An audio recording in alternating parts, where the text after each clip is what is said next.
There are airports around America that really don't realize that in Dallas, Texas, there are huge amounts of this equipment sitting in excess. That's Republican Darrell Issa, who chairs the House Oversight Committee, talking about the news that came yesterday, TSA sitting on millions of dollars of security equipment. Paul Lindman, Scott Lynn, the morning update for a Wednesday. Let's bring in Aaron Katursky, ABC correspondent, following this story for us this morning. This stuff's in a warehouse, not at the airport, but specifically, Aaron, what is it? This is some of the newest and latest technology to detect explosives at airports, $184 million of it. Some of it has been sitting in this warehouse near Dallas for a month, 6 months, 9 months, some of it more than a year, just sitting there as the TSA leases this warehouse for $3.5 million a year. And at first, this congressional investigation really focused on the waste of taxpayer money. If you buy the equipment, why is it sitting in a warehouse? Why isn't it going to airports that could use it to protect the flying public?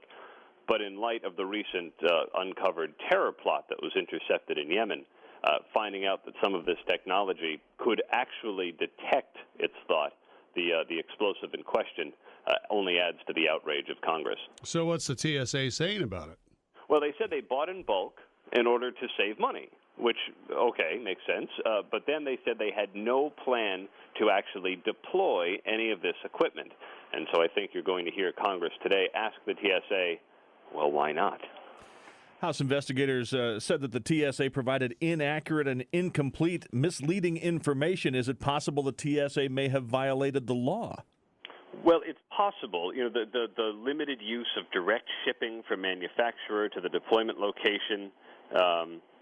The congressional report found, overutilized the transportation logistics center warehouses. I mean, this is getting into some government minutia, Scott, and excessive costs. So that's really what Congress is going to be focused on. So it's possible that they misused some of their buying power and buying authority and warehousing ability.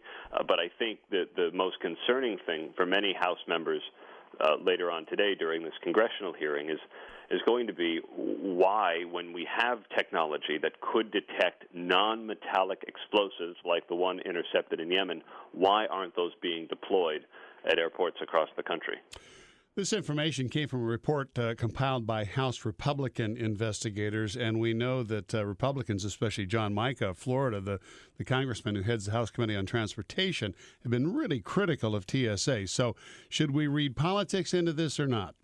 Oh, I think you should always read some politics into it, when it's in a congressional hearing. But the fact is that there is this equipment and that it isn't being deployed. And I think that perhaps it wouldn't be as outrage-provoking had there not been this new plot that the CIA intercepted involving a device that was designed to get through current airport security. And so I think there's a degree of urgency. To be sure, the Homeland Security Department is confident that had this device been deployed at an American airport, it would have been detected. But it was probably going to be put on a plane that originated overseas, where some of this sophisticated technology is not necessarily in use. White House commented on this yet, Aaron? Not that we've heard, although they've been focused mainly on the plot. They have confidence in the TSA, confidence in the level of the airport security, but as far as getting some of this stuff deployed, I think they're going to leave it to the agency. So this report goes to Capitol Hill today. ABC's Aaron Katursky. Aaron, thank you very much. Okay, Paul.